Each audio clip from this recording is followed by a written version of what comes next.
Estamos na série de palestras redes sociais. Quantos de vocês vieram domingo passado? Só para eu ter uma ideia do que a gente... Ótimo. Então, se tiver alguma dúvida, pergunta para a pessoa do lado, tá bom? Que essa aula já passou. Tá? Então, pergunta para a pessoa do lado.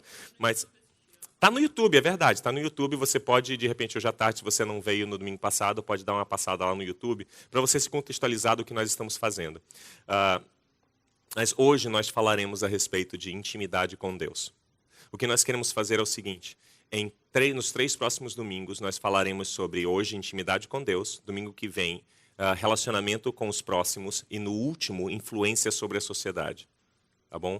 E isso como redes sociais. Porque hoje em dia a gente fala muito de relacionamento, mas o que menos a gente tem é relacionamento. Às vezes a gente tem mais relacionamento com a cobradora do caixa do supermercado do que com os nossos próprios pais. Nós passamos mais tempo na fila do supermercado, muitas vezes, do que semanalmente com os nossos pais. Eu não quero falar com os nossos cônjuges, que aí já seria vexatório. Mas com os nossos filhos, certamente. Nós passamos mais tempo no nosso trabalho na frente de um computador do que com pessoas de carne e osso compartilhando vida. E nós, nessa série, no mês de outubro todo, estamos buscando realmente ter relacionamentos. E hoje a começar por intimidade com Deus. Você lembra no 2º grau, ou para muitos de hoje, ensino médio, ou para outros lá da antiguidade, ginásio, quando você se apaixonou por aquele menino ou por aquela menina e que você queria passar o relacionamento de um nível superficial para um nível mais profundo? Vocês passaram por isso? Terem pessoas na vida de vocês, ou do sexo oposto, ou às vezes até da amizade. Um cara que você admirava muito, sabe? Aquele cara que era o jogador de basquete na minha época. Não, você talvez fosse de futebol, da sua turma lá, que era o cara, ou então o crânio da sala, que não dava bola para ninguém e você queria ser amigo daquela pessoa. Você já passou por isso de querer aprofundar mais o relacionamento e simplesmente o que você tem nós podemos ser bons amigos. Tipo... afastamento. Já passou por isso? Já passou pelo caso de você casado estar buscando avidamente mais intimidade e parece que nada que você faz funciona para que haja uma conversa mais franca, uma abertura maior, uma transparência de vida, ou aquele rasgar o peito e eu sou assim? Você já passou pela oportunidade de talvez por circunstâncias da vida, com os seus pais, ou talvez você como pai e mãe, por erros cometidos no passado, passou anos longe dos seus filhos. E agora, depois de adultos, você está buscando uma forma de ter mais proximidade com eles e aprofundar mais esse relacionamento. Talvez você veja na televisão novela, né? Família de novela é sempre tão bonita, né? Ou propaganda de margarina. Doriana era uma inspiração, era maior que um culto, às vezes, para algumas famílias. Você já viu essas coisas na televisão e falou assim: poxa, eu queria tanto ter isso com a minha família. Eu queria tanto poder sair com meu pai, tomar um café com ele, para ele me ver como eu sou. Ou talvez vocês pais estejam agora, depois de erros, você está buscando um relacionamento com seu filho e você vê vários pais adultos brincando com os filhos deles e compartilhando vida como pai e filho, como mãe e filha, saindo juntos para comprar juntos, né? E você não consegue ter mais intimidade. Isso reflete muito dos relacionamentos que hoje nós temos. Relacionamentos superficiais e muitas vezes tudo menos íntimos. Desde o início da história humana. Não interpretem isso como heresia, por favor. Mas desde o início da história humana, parece existir um Deus buscando avidamente intimidade com a sua criação. Se nós analisássemos hoje a Bíblia, os 39 livros do Antigo Testamento, os livros dos hebreus, os livros dos judeus, que contam a história do povo, que contam as histórias que eles contavam de gerações a gerações, de como Deus havia formado um povo, formado o ser humano, e as coisas iniciais, e depois tudo que aconteceu com o povo, até que o povo tivesse a plena certeza de que o Messias deveria vir. Se nós analisarmos esse Antigo Testamento, nós veremos um Deus procurando relacionamento íntimo com a humanidade. Logo depois da queda, na grande metáfora da vida, Deus aparece de tardinha dizendo: onde estás? Buscando intimidade com o povo de Israel. Deus, inclusive, quase como uma alegoria presente na vida do povo de Israel, ele até uma tenda tem para ele mesmo no meio das tendas do povo, porque ele quer habitar no meio do povo. Enquanto o povo vai para a esquerda e para a direita, o povo é sempre chamado para a realidade que Deus está bem aí. Mas normalmente nos relacionamos com Deus através de religião,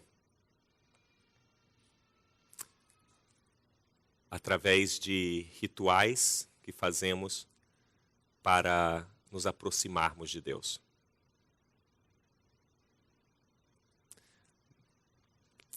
Mas de tudo o que Deus pode fazer, Ele não pode fazer-nos amá-lo. Você já parou para pensar nisso? Deus pode, independente de como você crê, Deus pode nos forçar a servi-lo. Deus pode nos forçar a obedecê-lo. Qualquer Deus pode fazer essas coisas, mas existe uma coisa que o Deus Criador de todas as coisas não pode fazer. Ele não pode forçar amor. Da mesma forma que você não pode forçar amor da sua esposa, ou do seu marido, ou de seus filhos. No fim da Bíblia, lá no finalzinho, João escreve um livro a respeito de coisas finais, reveladas a ele pelo seu próprio escrito, por Jesus Cristo. E nesse livro, João escreve algumas cartas a igrejas conhecidas na época, a igrejas que eram de algumas regiões conhecidas da época. E uma dessas cartas se direciona a uma igreja chamada Laodiceia. Era uma área ali eu ia falar Palestina, mas ali da parte oriental da Grécia, ali na Laodiceia, ali a parte oriental da Grécia e caindo para a Turquia. E para essa igreja, Paulo descreve algo muito interessante, que talvez seja o melhor texto para que nós compreendamos essa busca de Deus por um relacionamento com o ser humano. Abra lá a sua Bíblia em Apocalipse 3:15. Aqui na CV a gente normalmente não usa Apocalipse. E eu vou explicar, por enquanto você procura, eu vou explicar um pouquinho por que nós não usamos Apocalipse. Nós não usamos muito Apocalipse porque o livro de Apocalipse é um bom livro para filmes, mas é um péssimo livro para livros. Eu vou dizer por quê. Apocalipse tem tantas nuances de imagens não conhecidas por nós, que nós temos mais teorias a respeito de Apocalipse do que livros escritos na face da terra, eu acredito. Temos teorias a respeito do fim do mundo de todas as formas, a respeito das revelações que Deus deu para João de todas as formas, e nenhum, ou melhor, nem dois amigos íntimos concordam a respeito das revelações de Apocalipse. Logo, pouco nós podemos usar em meia hora de palestra ou de conversa do Apocalipse. Talvez possamos um dia fazer 7 dias de 8 da manhã até meia-noite, com algum tempo para dormir e comer, para nós conversarmos a respeito das revelações de Apocalipse. O grande problema é que provavelmente nós não vamos concordar com as conclusões que chegarmos. Entretanto, as cartas que Paulo que João escreve, inspirado por Cristo, a essas igrejas, são cartas bem claras. E nós podemos então lê-las e aprender um pouquinho. E uma dessas cartas é a Laodiceia, e diz assim: Jesus, à igreja: eu sei o que vocês têm feito. Sei que não são nem frios nem quentes, como gostaria que fossem uma outra coisa. Você já teve algum relacionamento com alguém em que é só aquele relacionamento morno, ele nem é distante e nem é aquele fogo de relacionamento? Você já passou por isso? Momentos de mornidão na vida. Você já passou por isso? Já? Alguém já passou por isso? De simplesmente, é aquele relacionamento do bom dia, boa tarde, boa noite. Aquele relacionamento de, você está presente na mesma sala que eu, olho no olho e nós estamos juntos na mesma sala. Ou aquele relacionamento que hoje é muito comum de um casal, marido e mulher, na cama, com o Facebook na mão, cada um, e os dois mornos em cima da cama, com o Facebook ligado, os dois, até que um dos dois, exausto de tanta informação do Facebook, diz: meu amor, eu vou dormir, boa noite, te amo, beijinho, bitoca, e os dois apagados. Um relacionamento talvez morno. É interessante que em busca por um relacionamento com a humanidade, Cristo, através de João, escreve uma carta, e aqui eu não estou falando de psicografia não, tá? Eu estou falando de inspiração, mas escreve uma carta à igreja de Laodiceia, falando do seu desejo de ter um relacionamento com aquela igreja, e ele diz quão morna a igreja é em termos de relacionamento com ele. Quão distante. E como ele desejaria que isso fosse diferente. E é interessante que a carta é escrita a uma igreja, a uma comunidade como nós. Essa carta à Laodiceia não é escrita à humanidade toda, sabe? Aqueles que são devassos, pagãos, ímpios e que são, portanto, separados da glória de Deus. Não, não. João está escrevendo isso para uma igreja real. Uma igreja que tem um relacionamento com Cristo. E a palavra de Jesus: eu sei que vocês têm feito, vocês não são nem frios nem quentes. Como eu gostaria que fossem outra coisa. Mas porque são apenas mornos, nem frios nem quentes, vou logo vomitá-los da minha boca. Deixe-me apelar para o caráter existencial de vocês. Qual é a reação natural de vocês quando vocês estão buscando avidamente o relacionamento com alguém e o que você tem é simplesmente um braço estendido dizendo: nós podemos ser bons amigos? O que você sente? Decepção? Afastamento? Banho de água fria? Já ouviram esses termos? Eu levei um banho de água fria. Ou então, estourou meu balão. Psss, murchou. E muitas vezes, a nossa vida é caracterizada por obras. Mas obras mornas da religião. Sabe como? Sabe qual é a diferença entre um relacionamento e uma religião?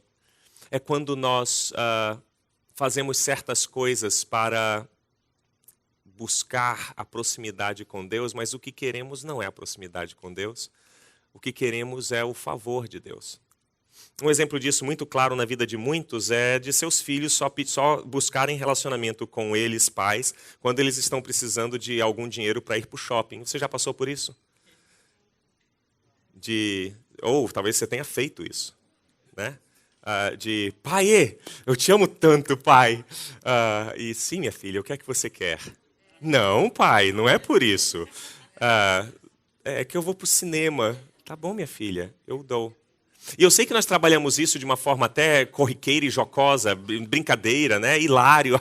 Minha filha pediu dinheiro de novo. Mas quando o relacionamento é só isso, deixa de ser hilário e de gozação e passa a ser dor. Dor tamanha muitas vezes que até repulsa a causa. E muitas vezes, religiosamente, o que nós temos é a mão estendida. Sabe como ocorre normalmente? Uma vez por semana nós levantamos os nossos braços aos céus, dizendo: quão grande é o meu Deus, ó Senhor, tu és tão grande na minha vida. E tornamos momentos de amor uma caricatura que não pode ser feita por nenhum dos melhores desenhistas. Transformamos um momento de intimidade com Deus como somente um momento completamente abstrato e abstraído de toda a nossa vida, porque é um momento de cumprir a tabela para conseguir o que Deus vai fazer na minha vida. Porque, ai de mim se não for ao culto. De repente Deus pode não me dar aquilo que eu preciso. E aí passamos a ter um relacionamento com Ele morno. Sabe como morno? De distanciamento religioso. A religião tem o poder de nos distanciar de Deus. Porque criamos nós, humanos, várias formas de nos aproximarmos dele. Uma delas é essa, dominicalmente. Estarmos juntos para adorar a Deus. Se é só isso que fazemos, é tipo uma vez por ano, quando é o dia dos pais, você sai com seu pai e naquele dia você paga. Uau, que coisa maravilhosa! Um dia no ano e você saiu com seu pai. E naquele dia tem muitas pessoas aqui mesmo, que eu já ouvi daqui mesmo, daqui da plateia mesmo, da congregação, que dizem assim: eu não gosto de Natal. Por quê? Porque é hipocrisia total. Como assim? Por que Natal é hipocrisia? Porque uma vez por ano todo mundo diz: eu te amo, eu te amo, eu te amo. Você faz isso uma vez por semana, provavelmente. Com Deus. Ou aquelas rezas maravilhosas que todos nós temos. Sabe aquela coisa de, às vezes é até uma saia justa, todos estão sentados à mesa, esperando uns pelos outros para tentarem ser educados. Aí finalmente todos se servem, aí todos se entreolham meio assim: quem é que vai lembrar de orar? E aí nós oramos. Orações normalmente exatamente iguais todas as vezes, como: Senhor, muito obrigado por essa comida, em nome de Jesus, amém. Ou variações dessas. Ou as orações da manhã, orações memorizadas já sem um fio, sem um ponto de sinceridade.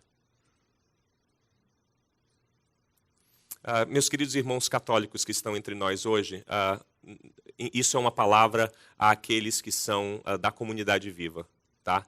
Mas eu tenho sido muitas vezes inspirado por irmãos meus católicos recitando com fervor o Pai Nosso, do que orações evangélicas nossas, simplesmente pro forma. Você entende o que eu estou falando?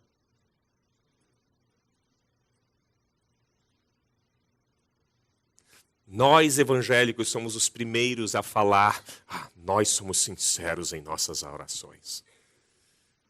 Nós não decoramos as nossas orações são espontâneas. Espontâneas.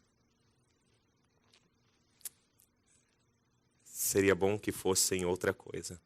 Mornos, não. Olha como Jesus continua a igreja em Laodiceia. Vocês dizem, igreja, somos ricos, estamos bem da vida e temos tudo o que precisamos.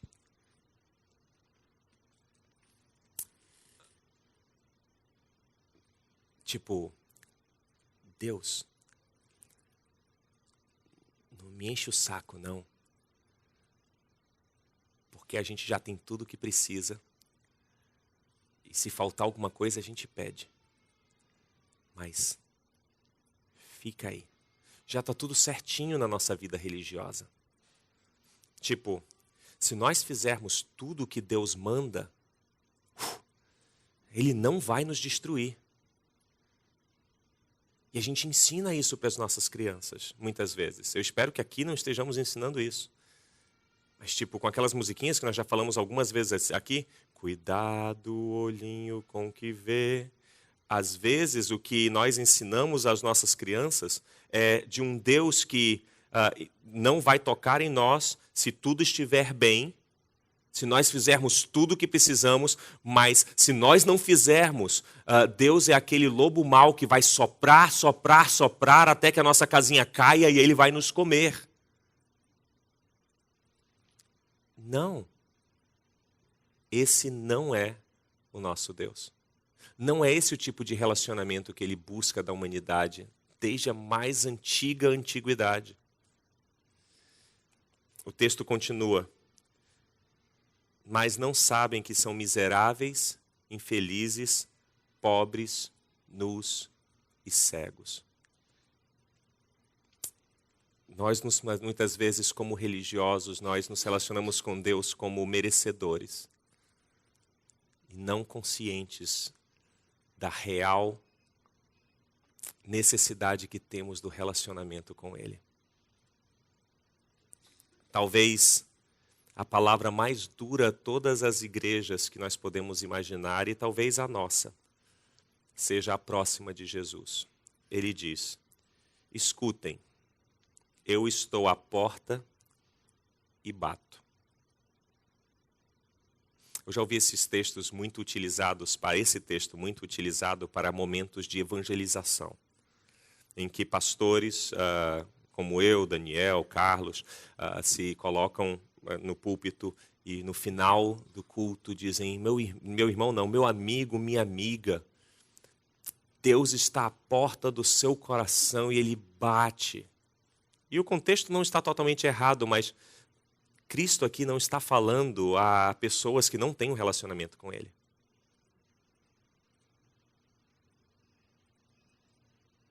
A quem essa carta é direcionada? À igreja em Laodiceia. E por alguma razão, Cristo está do lado de fora batendo. E a palavra é: eis que estou à porta e bato. Se alguém ouvir a minha voz e abrir a porta, eu vou mandar um raio e matar aquele que me deixou tanto tempo aqui fora. É isso que ele diz? Não.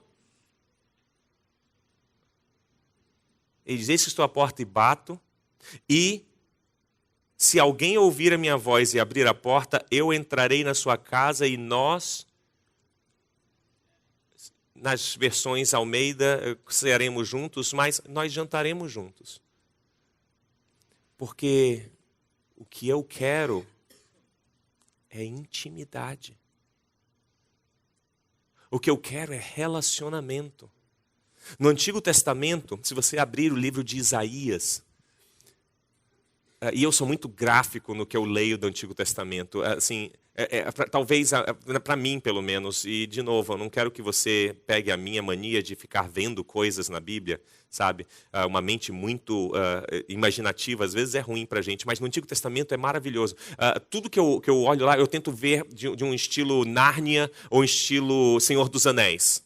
Tá? Porque é mais ou menos o contexto. Então, tudo que eu leio no Antigo Testamento, eu fico tentando imaginar: nossa, olha o negócio que está acontecendo. E logo no início do livro de Isaías, fala um oráculo do Senhor, mais ou menos assim: quem pediu de vocês todos esses rituais, todas essas festas? Quem pediu para sacrificar? Eu nunca quis nada disso. A única coisa que eu queria era relacionamento.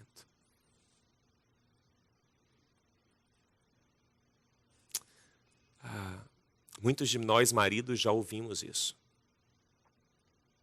Muitos de nós, pais, já ouvimos isso.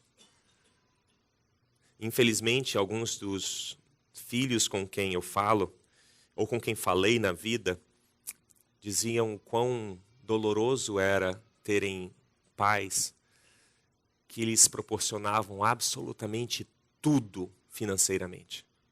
Tudo. Mas com quem não tinham intimidade. Eu lembro que no ensino médio eu tinha alguns amigos e os meus pais sempre foram ultra, mega, hiper, super protetores. Eles me deixavam no lugar, vai ter uma festa de 15 anos da amiga, beleza, deixa lá, fica alguém de plantão e daqui a pouco pega de novo, sempre. E aquilo para mim, aquela intimidade sem espaço, era tipo, em todo lugar que eu tô, ali está meus pais. Eu olho pro lado, tá ali minha mãe. Eu queria viver uma vida solitária, só eu, ninguém mais, principalmente na adolescência. E eu falava isso com os meus amigos e sabe o que eu recebia de volta deles? Poxa, Winston, eu queria tanto que os meus pais soubessem o que eu estou vivendo. Quem dera que os meus pais estivessem esperando no fim de uma festa. Os meus pais não sabem nem onde eu estou. E esses garotos iam aos 17 anos dirigindo carros do ano para as festas que eu ia de carona com os meus pais. E eles ficavam esperando na porta da festa. E muitas vezes eu olhava, e aqui uma analogia ao relacionamento com Deus, olhava para os céus e dizia, eu não quero minha mãe na frente da festa, eu só quero um carro. Só isso. Para que mãe? Bom, ainda mais na frente de uma festa? Eu não vou nem poder me divertir? Não, eu só quero um carro. E é exatamente isso que fazemos com Deus. Eu não quero intimidade contigo, Deus. Fica no teu lugar que eu fico no meu. Quando eu precisar, eu converso contigo. E o que Deus quer não é um carro para você. Porque Cristo diz que Ele está à porta e bate, esperando que alguém escute, que alguém abra para sentar e comer com Ele. As memórias mais especiais que eu tenho da vida se dão numa mesa. Papos os mais maravilhosos numa mesa familiar. E eu tenho plena certeza que muitos de nós aqui essa manhã não tivemos essa experiência até pela cultura que já temos no Brasil. Mas sabe qual é a analogia, qual é o significado de sentar à mesa para o povo que ouviu isso aqui? É ter comunhão verdadeira. Porque quem está à mesa está dentro da minha família. É meu convidado ou parte da minha família. E o que Cristo faz é bater na porta, esperar que alguém escute, abra a porta, porque o que Ele deseja é cear, ter um jantar. Vocês lembram de uma pequena parábola que Jesus conta, em meio a muitas, talvez a parábola mais conhecida de todos os tempos? A parábola conhecida como do filho pródigo. Vocês lembram disso? O resultado final da parábola do filho pródigo é muito parecido com o que Jesus narra aqui de bater na porta de uma forma completamente inversa. Quando chega aquele garoto às portas da grande propriedade do pai, na grande história, ele talvez espere que o pai o esconjure e jogue em algum calabouço, ou que mande-o lavar os pés dos empregados. Mas não é isso que acontece. Porque o que Deus deseja é intimidade. Antes, entretanto, de nós finalizarmos essa nossa conversa de hoje, eu gostaria de dar alguma coisa prática de como podemos, de forma real, viver essa intimidade com Ele. A intimidade com qualquer pessoa ou coisa demanda tempo. Você já parou para pensar nisso? Você pode até ficar apaixonado pelo seu novo celular ou tablet. Você começará a saber usá-lo quando você gastar tempo para ficar horas e horas e horas e horas descobrindo, lendo fóruns e blogs a respeito de como operar uma máquina. Você já fez isso? Passou horas aprendendo como operar uma máquina fotográfica. Vocês são aficionados a máquinas. Horas, horas, horas. Você compra um Mac novo, você não sabe fazer nada no Mac, você passa horas lendo blogs. Por quê? Porque você quer conhecer. Com pessoas é a mesma coisa. É tão bonito ver um casal de namorados recém, sabe? Logo depois da última ficada e primeiro namoro. Né? Primeiro dia assim, eu posso namorar com você? Pode. Já estão há 3 meses ficando. E aí tem um momento que acontece somos namorados. Talvez fosse bom só ter essa parte de somos namorados. Né? Assim, evitaria muita dor e muita frustração dos 3 meses de ficação. Mas vocês lembram do tempo de namorados em que você às vezes falava para algum amigo, a única coisa que eu quero é estar com ele. Lembra? E aí sentavam os dois e não precisava ter nada, não tinha agenda, não tinha filme, às vezes não tinha nem comida no local. E ficava simplesmente...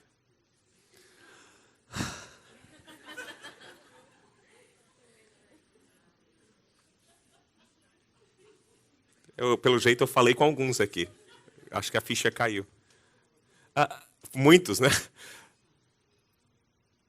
Aí, por alguma razão, e aqui vamos falar sobre relacionamento de carne e osso, por alguma razão, com o tempo, outras prioridades entram na vida e você deixa de ter tempo. E aí sentam-se à mesma mesa com uma vela, com sushi da pão de um lado e no outro, no local com uma música romântica, e a mulher ou o marido estão lá dizendo, eu não sei o que é que eu estou fazendo aqui, que coisa, quando é que vai acabar isso?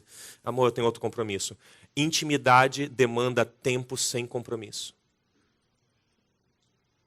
Vocês ouviram o que eu falei? Intimidade demanda tempo sem compromisso. Mas Winston, o meu trabalho, desculpe eu falar palavrão no púlpito, que se lasque o trabalho. Vocês não sabem o que eu estou pensando. Agora vocês ouviram o que eu disse. Eu preciso correr a minha agenda. Você tem isqueiro? Toca fogo na agenda algumas vezes, pelo menos. A sua agenda inclui os seriados que você assiste? Talvez você tenha mais relacionamento com os atores dos seriados do que com a sua família. Mas intimidade demanda tempo sem compromisso. Nós estamos falando com Deus. Nós nos relacionamos muitas vezes com Deus, com a sua palavra, religiosamente, sabe como? Eu tenho que decorar, memorizar tal versículo. Sim, acabamos de falar no curso de vida 101 a respeito da palavra de Deus, da Bíblia, e de como nós devemos estudá-la e como ela é importante para que nós tenhamos vida. Ótimo, mas escutem bem. As pessoas que mais atrocidades fizeram foram aquelas pessoas que mais Bíblia sabiam. Abra lá sua Bíblia em João, capítulo 16.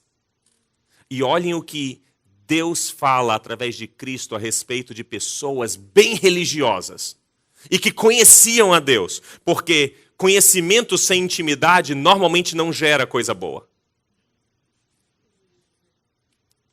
Eu digo isso a vocês, João 16:1. Não abandonem a fé. Vocês serão expulsos das sinagogas, e chegará o tempo em que qualquer um que os matar pensará que está fazendo a vontade de Deus.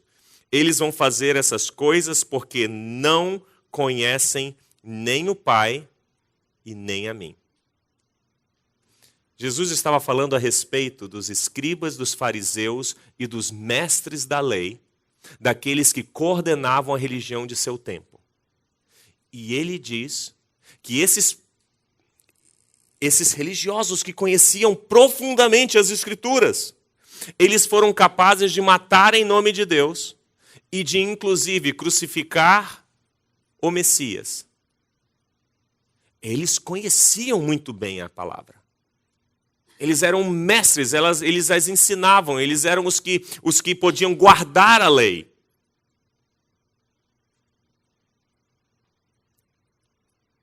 memorizar versículos bíblicos, ter um momentinho de devocional, simplesmente por mero capricho religioso ou por check, fiz isso, próxima coisa. Não, não, não. Sabe o que eu estou chamando a todos nós aqui? Buscar intimidade com Deus. Isso demanda tempo. Talvez demande tempo de silêncio. Ou como hoje a própria Sara falava ali, tempo em que você simplesmente vai ler e vai deixar que aquela palavra penetre de alguma forma na sua cabeça. Mas é mais fácil nós usarmos a palavra como um livro de mágica. Porque tudo é mágico na nossa sociedade hoje, né? Você quer pipoca? Micro-ondas. Você quer uma lasanha congelada. Para que gastar tempo fazendo lasanha? Não, a congelada já está aí, é só ali, 20 minutinhos está pronto. Ninguém precisa sujar a mão. Intimidade demanda tempo. Tempo de qualidade. Mas intimidade não demanda só isso, intimidade demanda transparência. Intimidade com Deus ou com qualquer outra pessoa demanda transparência. E muitos de nós temos tantos pudores para falar com Deus, não é? Experimente orar a Deus, dizendo, Senhor, eu estou com raiva de Ti. Quando você estiver realmente doloroso com algo que aconteceu em sua vida e por alguma razão você atribui isso a Deus. Ou uma boa oração para todos nós homens. Senhor, eu estou desejando aquela mulher. Me queima. Talvez você diga, não, mas o que é que Deus vai pensar de mim? Não, Ele já sabe. Não há como ficar com esse negocinho de, se eu falar isso para Deus, Ele vai saber que eu sou o que eu sou. Isso é intimidade.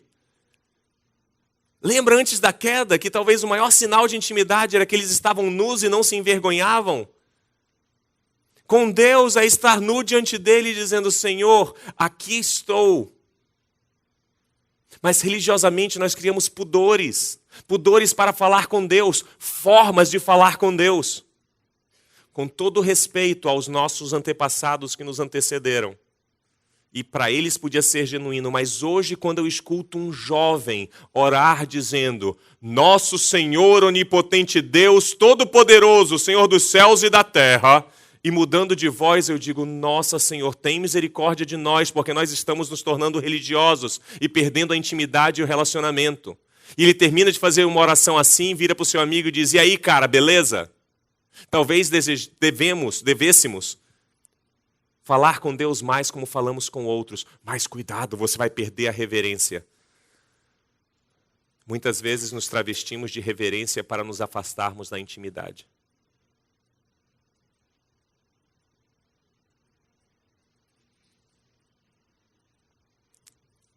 E o que precisamos é simplesmente entrar onde Ele está. Como aquele jovem da história de Jesus. Completamente cientes de que não merecemos ser nem empregados.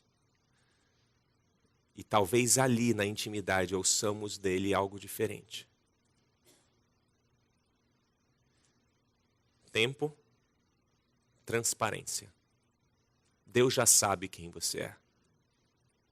Sabe quais são os momentos mais íntimos hoje que eu tenho com meu filho mais velho, que já consegue, na sua adolescência, quase ser mais eloquente? Os momentos em que ele fala, papai,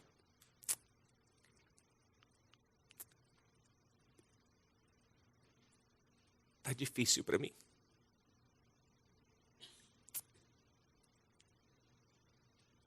Pai, as notas não foram tão boas. Eu às vezes não sei quem eu sou.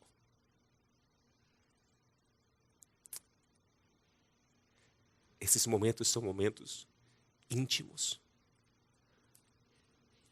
Porque eles têm transparência. Nesses momentos eu consigo ver dentro do coração. E tantas vezes nos afastamos de Deus porque queremos rituais. E muitas vezes os rituais servem para nós nos afastarmos bem de Deus. Por fim, intimidade requer submissão. Talvez isso seja o que mais nós corremos. É do que nós mais corremos. Toda intimidade requer submissão. Talvez você diga, mas Deus se submeter a nós, Ele se submeteu a nós. Deixa eu dizer como.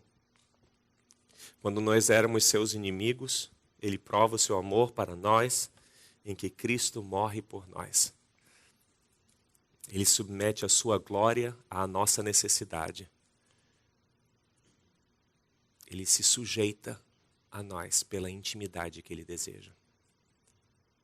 Talvez na sua cabeça seja, a única coisa que Deus quer é que eu cumpra as leis. A única coisa que Deus quer é que eu seja uma vida digna, uma vida reta. E se eu não estiver reto, se eu não estiver certo, Ele vai me zapear de alguma forma, e eu vou morrer e vai me amaldiçoar. Enquanto o que Ele quer é intimidade que também pressupõe submissão. Em encontros de gabinete, em cafés aqui na comunidade, sabe o que nós mais ouvimos, pastores e muitas vezes psicólogos? Poxa, eu não entendo. Eu faço, e Deus não me dá o que eu quero. Ou, outra, eu não consigo saber qual é a vontade dEle. E relacionamentos vão para o lixo, casamentos vão para o lixo, filhos vão para o lixo pelos pais, pais se perdem. Por quê? Porque não nos sujeitamos, nem a Deus e nem aos outros. Imagine um relacionamento, muitos de nós somos casados, um relacionamento em que a vida e o propósito de alguém, do cônjuge, de um dos cônjuges, é viver para os propósitos do outro e vice-versa. Me digam, pelo conhecimento popular, no que dá esse casamento? Fala para mim. Só pelo seu conhecimento popular, diário. Se um cônjuge vive para o propósito do outro e esse aqui vive para o propósito do um, e eles não estão vivendo vidas egocêntricas, estão vivendo vidas de sujeição um ao outro. O que é que acontece? Normalmente eles são aqueles casais melosos. Aqueles casais de, poxa, de novo, vem o cara falar da esposa dele. A gente está falando de futebol, cara. Que esposa? Não, é porque eu tenho que ir lá, ela tem que ir pro salão. Cara, é o teu futebol. Cara, mas ela tá indo pro salão para se fazer para mim. Aí todos os amigos, esse cara acha que a única coisa que existe é casamento. Às vezes falta isso no relacionamento com Deus. Em vez de observarmos, não, eu não posso viver assim porque essa não é a vontade de Deus. Deus vai me castigar que eu fizer. Talvez seja da outra forma de, sabe? Eu não vou fazer isso, sabe por quê? Porque isso vai entristecer a pessoa pela qual eu vivo a minha vida. No final das contas, sabe a figura que eu posso ver de Deus? Eu acho que a maior figura de todas saiu de uma história da boca de Jesus. Não a parábola do filho pródigo, mas a parábola do pai que espera. Do pai que esperou a vida toda por um filho. Por um filho que estava fazendo a sua vida. E que espera até o dia em que o filho deseja voltar.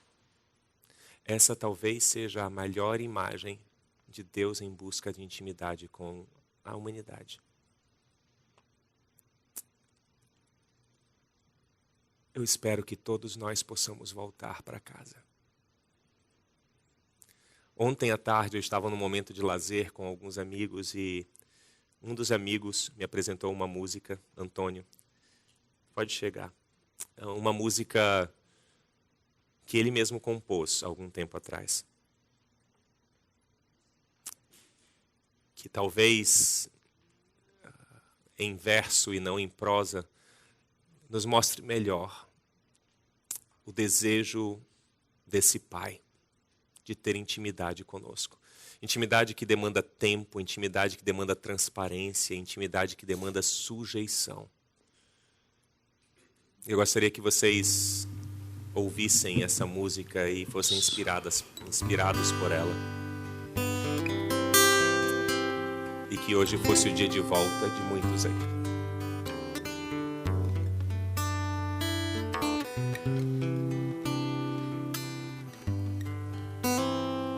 É a mesma visão eu tenho dessa parábola. Às vezes enfatizamos bastante o filho, né? E mesmo sendo baseado na parábola do filho pródigo, batizei essa música de braços abertos. Certo dia o filho disse: Pai, dá-me a minha parte, eu quero o que é meu. Não posso mais viver debaixo de tuas asas, eu quero voar e ser Senhor da minha vida, sem precisar prestar contas a ninguém.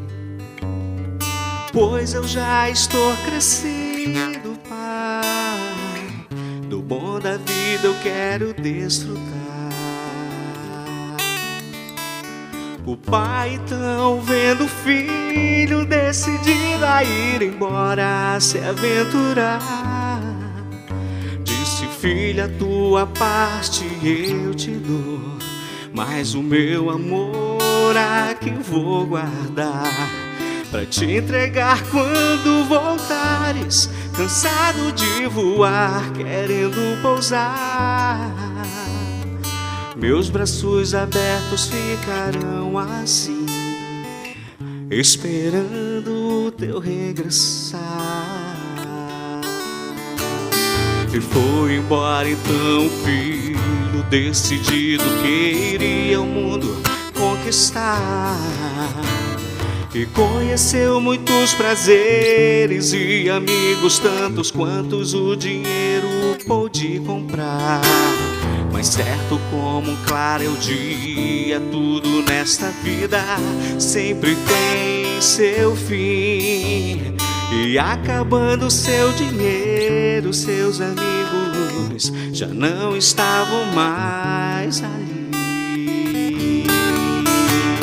Então, vagando pelo mundo, solitário e humilhado, sem direção, percebeu que a vida que levara, enfim, no fundo não passava de grande ilusão. Lembrou da casa de seu pai e dos muitos conselhos que ouviu ali. Decidiu que iria então regressar, pra debaixo de suas asas desejou voltar. Pela estrada ainda longe o pai avistou o jovem maltrapilho. Depressa ele correu, beijou e abraçou o seu tão amado filho. Pai, pequei, eu sei que errei, arrependido estou do pecado meu. Já não posso ser chamado de teu filho, receba-me ao menos como servo teu. Tragam roupas e o anel, a taça com o vinho do melhor tonel. Pois estava morto e hoje reviveu, foi achado aquele que um dia se perdeu. Tragam roupas e o anel, a taça com o vinho do melhor tonel. Pois estava morto e hoje reviveu, foi achado aquele que um dia se perdeu. Tragam roupas e o anel, a taça com o vinho do melhor tonel. Pois estava morto e hoje reviveu, está de volta pros meus braços, este filho meu.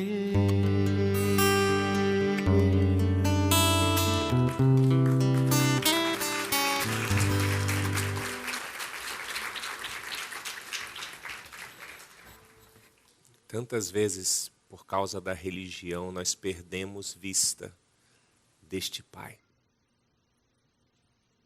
Não de um pai inconsequente que não quer que seus filhos vivam vidas dignas,